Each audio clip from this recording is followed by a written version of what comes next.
Welcome back to Choosing Us. Holy crap. We're like episode 5,000. No, this is episode 6, I think, which means we're trending. What? We're getting there. Holy moly. Yes, this is going to be awesome. We got a great topic for you guys today. I'm stoked. This topic's going to hit a few of you guys in the throat. Oh, yes. So be prepared to receive, be prepared to be open, and more importantly, have this conversation with your spouse, your partner, whoever you're with. Yes, this is a big topic that needs to be talked about, that most people don't really ever talk about it, and they don't realize it. They don't realize they're doing it either. Yeah. So, This is a fact. you ready to dive in? Let's do this. Sweet. Today's topic is about the 4 agreements. Raise your hands, class, if you have ever read The 4 Agreements, the book from Miguel Ruiz. If you have not read that book, pause this recording, order that bad boy or Audible or whatever, and get after it, because this is something that will revolutionize your life. I promise you. Yeah. I didn't entirely get on board at first. Nope. You read it a long time before I did. I didn't even know what this book was until you brought it up. And it was an eye-opener for me. So I'm excited. It's topics that people don't really want to talk about, or they don't realize they're doing it either. Definitely the latter. Yeah. People that just do not comprehend, because they're very simple, they're very basic in concept and in theory, not practice. Yeah. In practice, people do quite the opposite, and then wonder why things in their relationships kind of suck. It's true. Let's just dive right into these 4 agreements and get it started. Numero uno. Number 1, What is it? be impeccable with your word. That sounds intense, It's something you're very good at. because it is intense. Yeah. For those that don't know what the word impeccable means, I actually looked it up. Because like impeccable, that means like, it's impeccable, right? It's perfect. It's amazing. It actually means faultless, without fault, AKA perfect. What does that mean to you? And then we're going to get into the book a little bit. And the book goes really deep. But what it means to us and how we implement it. It does. Yeah. I think today we'll just touch on each of these 4 agreements and what it means to us, but definitely get the book, dive in more deep into these specific things. But being impeccable with your word. I think this is awesome to start on because it's something that you are great at. And Thanks. I received that. it is doing what you say you're going to do first. And that's huge to us. Mm-hmm. That is something we talk about a lot. It is something that you are very good at and that a lot of people bring up that meet you, that if you say you're going to do something, you do it. And how important that is in a relationship. Because if you're having any person that you talk to, it doesn't have to just be your partner. Anybody you talk to, if you tell them you're going to be somewhere, if you tell them you're going to do something, they know and they can rely on you that you are going to do it because you have shown up time and time again, proving that that's what you're going to do. And it's really important in a relationship where when you text me and you're like, hey, I'm going to be home at 5:00, I know you're going to be home at 5:00 because you have proven time and time again that you are impeccable with your word, that you will not say anything that you're not going to follow through with. If you don't know what time you're going to be home, you're not going to give me a time. You're going to be like, hey, I don't know what time I'm going to be home. I will keep you updated. Also comes back to communication. Huge. And this starts with yourself. You can't be impeccable with your word with your partner if you're not impeccable with your word with yourself. Exactly. How often are you speaking truth? And that's what this is. It's speaking truth to yourself. When you say you're going to get up, do you get up? When you say you're going to eat a certain meal plan, do you eat the certain meal plan? When you say you're going to go to the gym, do you do it? When you say you're going to do this at the gym, are you going to do it? It comes down to the smallest minutia of everything that is inside your mind, because it first must start internal before it can be external. Everything in this world starts internal before it's external. Literally everything. So gathering these thoughts in your mind and being beholden to yourself, then you can be beholden to your spouse. If you constantly lie to yourself, being like, it doesn't matter. Oh, it does. That's where it starts.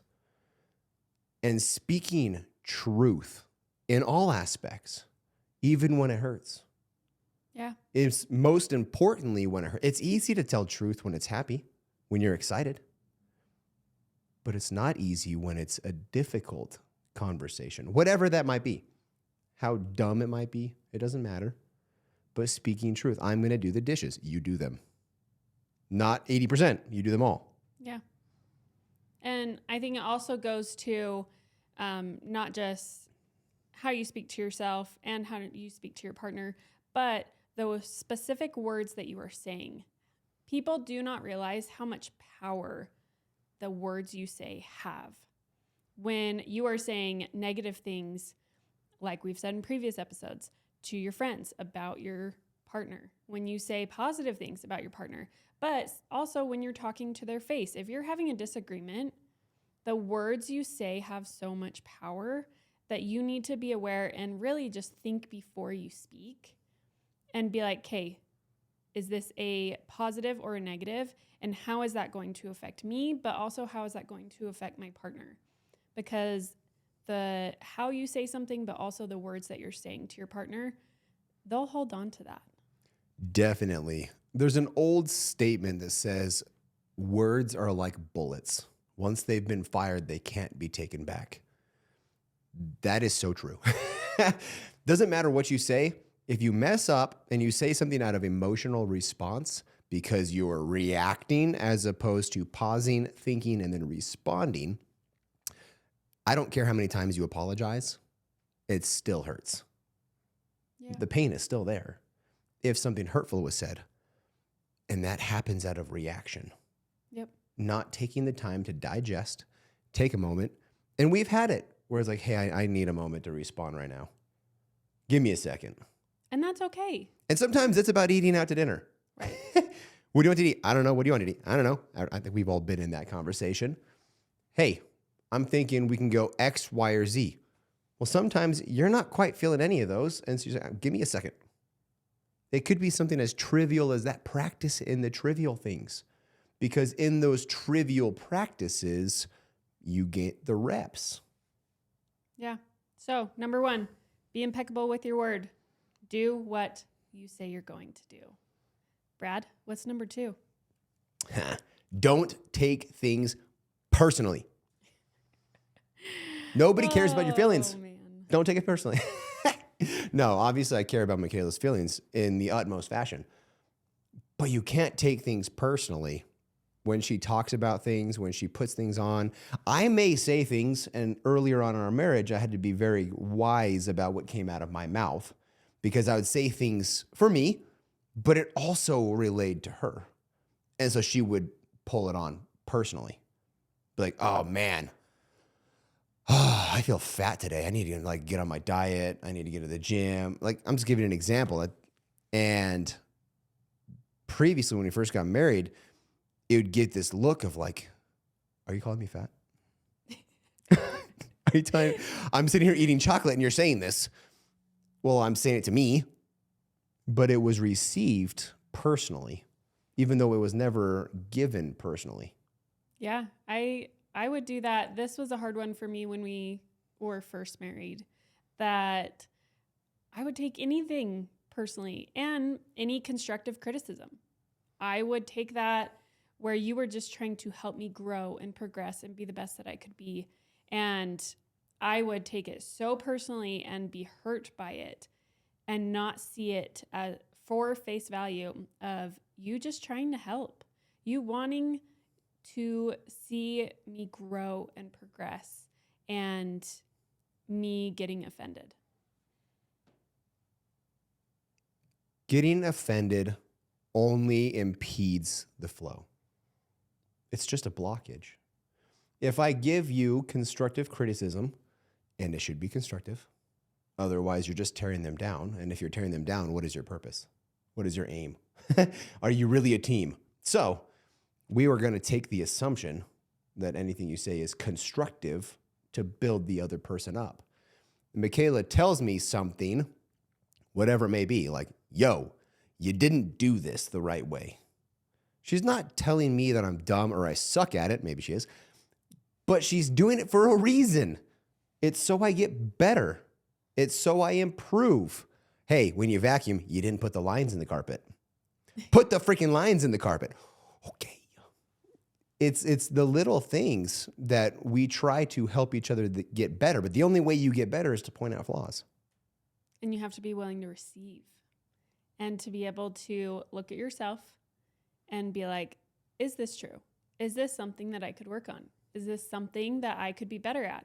And maybe even if you don't care about having lines in the carpet, maybe your partner does. And maybe that's a simple thing that you can do to show your partner love or show that you care about your partner because it's important to them.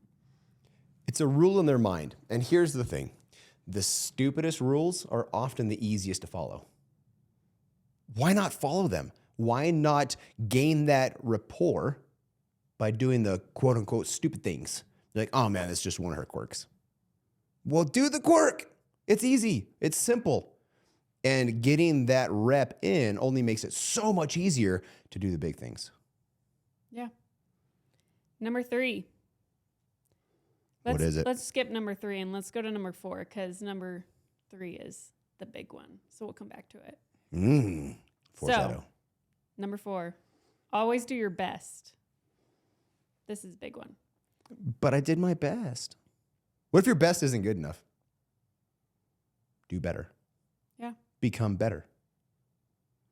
I feel like the biggest thing that comes to my mind with this is when your partner comes home from working all day long. They are exhausted. And this happened to us at first. And it kind of hurt that Brad would work all day long and give his best all day to his employees, to customers, to everybody else, and then would come home and be exhausted. And I felt like I was getting the leftovers because your partner gets the worst parts of you sometimes. They see the worst parts of you sometimes because you feel like you can be vulnerable with them. So you come home at the end of the day giving everybody else your best, and then you come home and your partner gets the leftovers. This is true. And so being cognizant of your capacity. This is not to say give the world, your employees, your day life, the worst of you. But this is to say set the pace to which you can hold. Yeah. It's just like running a race. You don't balls out sprint the first second. You don't go maximum effort the moment the race gun goes off. You set the pace and you hold the pace. That's how you finish the race. And that goes with your day life. That goes with your energy consumption. You only have 100% in your battery capacity. So set the usage appropriately. And this is something that you have gotten a lot better at. And my mom even pointed it out one time when she came over that you worked all day long and then you came home and you went out and you mowed the lawn and then you were helping make dinner and then you were playing with the kids. And my mom sat on the couch and watched you and she said, "Do you ever stop?" And what do you remember what you said? No. It was really cool to watch because you said, "The day is not over when I get home from work. I get to come home and be part of the family. I get to help. It is not just Michaela's job. We do this together. We are a team. And the day's not over when you get home." I like that, dude. Yeah. And that was really cool for me. And you came home and you make a effort every single day to come home from work and be present and to be there and to really help. You help make dinner because I don't make dinner. I'm not very good at it. I will buy all the ingredients. You can make it. That was an agreement we'd made, by the way, Yes. long ago. Yeah. We're going to do a little like sidestep. Michaela tried to make dinner once upon a time. Like she tried to be a good wife. She was pregnant. No, this is before you're pregnant. Yep. The pregnant one was another one. She tried again. She tried to make dinner and she got the wrong ingredient. She had me buy them. I'm like, this is a weird combination, but whatever. That's fine. And I grew up making dinner. My mom had us making dinner once a week minimum as kids. And so that's normal. I like cooking. Yeah. You don't like cooking. I don't. And that's okay. I come home and I expect to cook. That is one of my tasks. And that's a task that we agreed upon because it's like, yo, you hate cooking. Yeah. I like cooking. Sometimes I just don't mind it. Depends how tired I am. And that's okay. But she gets all the ingredients and she says, this is what we're having. Here you go. Yeah. I say, okay, I'll make it. And that was an agreement that we had. So make these internal agreements and hold to them. I don't get mad at Michaela because I come home and dinner's not made. I come home, she says, I went to the grocery store, everything's in the fridge, have fun. Yep. And she goes and entertains the boys. Sometimes some of the boys, and they're getting old enough now where they want to help make dinner, and that's awesome because I was that way. I wanted to learn to make dinner. Yeah. So trying your best. Her best is getting the ingredients. Yep. My best is making the dinner. Yeah. And that's okay. That may be different and opposite of the rest of the world, and we don't care. Yep. You have to decide what works for you guys in your relationship, but knowing that the day is not over when you get home from work. That even for the wife, when you're exhausted being with the kids all day or whatever it may be, that at the end of the day, you still give to each other and you still do your best for your partner. And then last one, which is my favorite one, number 4. This one's heavy. Don't make assumptions. Don't make assumptions. Don't assume things. Everybody does this. This is massive. You need to stop assuming right now. I've mentioned this before. We have mentioned this before in previous episodes. Our brain does 3 things fantastically. It generalizes, it distorts, and it deletes. There is many times Michaela's looking right at me, but guess what? She does not see me. And I might make a face at her. I might make a joke and she doesn't catch the joke. I might do something and she has no clue. Do I get offended that she didn't notice? No. Do I get offended that, I don't know, I put the laundry away? Did she notice? No, she's too tired. Like, I don't get offended. You don't get offended because they're not intentionally trying to hurt you. But you have to communicate. A big thing for me that I think about with this is when we first got married for birthdays. Birthdays are huge for me. And not for me. Yes, not for you, which I didn't understand. But I wanted flowers and chocolate. This is not just birthdays, by the way. This is every celebration. Yeah. Holidays, birthdays, it doesn't matter. They're all super important. So when we first got married, I would get so annoyed and so frustrated because you would come home from work and I'd be like, what the freak? You didn't get me flowers? It's my birthday or it's our anniversary. That's just what you do. And I would get so mad because I assumed that that's just what you do. And I put that on you. And then I would get angry and frustrated and annoyed and be like, oh, he doesn't love me. No, that's not what it is. We did not communicate. So now I understand that that's not one of your strong suits, but that's okay because it's not something you grew up with or not something that was important to you. So I learned to communicate and say, hey, guess what? It's my birthday today. Would you please bring me home some flowers? Or sometimes I would learn, just go buy your own flowers. I started doing that and I got the flowers that I wanted. But not assuming that your partner's just going to do something because you think they're going to do it. They cannot read your mind. And the flower thing and the chocolate thing, I did make a valiant effort and then the day would just catch up. I said I'd be home by 5. It's like, do I be home by 5 or do I get her flowers? She probably would have chosen the flowers. But I said I'd be home by 5 and I'm trying to race home and I'm trying to be there and I'm trying to be present for that space. And then I get home, I'm like, oh my gosh, I forgot the flowers. I'd hit the driveway and be like, oh crap, I forgot flowers. Do I turn around? No, suck. And so I'd go inside and then she would be very heartbroken, truthfully. And then I would be super bummed too. So we're both just sitting here in this freaking puddle of wallow and sorrow. because I feel bad that I didn't buy flowers. She feels bad because I didn't buy her flowers and doesn't feel loved. And we're just sitting in this tornado storm of stupidity versus, yo, remind, and recognize the level of priority. Yeah. It would have been prioritized, and it is now. If I'm going to be late but get flowers, I'm going to get flowers because it matters. Yeah. And there are days where I say, yo, I'm running way late. And guess what? I come home and there's flowers on the table. She bought them for herself. Yep. And this is not, pity me. He didn't buy me flowers. I bought them. This is what I want. He's busy. So I'm going to get them. I'm just going to do it myself. I don't need you to buy them for me, but it is nice when you do. But if I'm having a rough day, I will communicate. I will text you in the middle of the day and say, hey, would you bring me home some chocolate today? I've had a rough day. I'm not going to assume that you're just going to know I've had a rough day and I want you to bring me home something. Or this could go into daily tasks, just assuming that your partner's going to take out the trash or your partner's going to mow the lawn. Anything that's going on during the day, you have to communicate. You have to tell your partner what you want. They cannot read your mind. You have to communicate and say, this is what I want or this is what I need, and communicate that to your partner. And then that goes back to being accountable to your word and doing what you say you're going to do. If your partner asks you to do something and then be like, yeah, I will do it, then go and do it. Or they can say, sorry, I've had a super crazy day. I will try to get to it. These are not four individual things.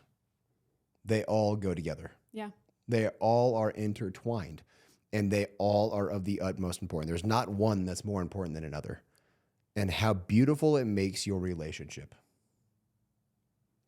The 4 agreements is huge, not just in your relationship with your partner, but in all relationships in your life. And I have loved this book and everything we've learned from it and how our relationship has grown, and we communicate better and we are more present and aware and take personal accountability more than we did before. And I've loved what we have learned from this book, and also all the different things that we have started applying and what it's done for our relationship. 100% agree. We know this one was a little bit longer, but it's extremely important. And these individual topics, we could literally deep dive for an hour on each one and still not have enough time. So I encourage you to buy the book, to read the book, or listen to the book, and have this conversation with your partner and those in your life. Use these 4 agreements in your own life, with yourself, in your own mind, because that's where it starts. But to wrap this sucker off, like it, subscribe to it, download it for future listenings. You can find me on social, Mr. Brad Draper. And Draper choosing us. Draper _ choosing us. Right? Yep. Bingo. Let's go. Love you guys. Bye.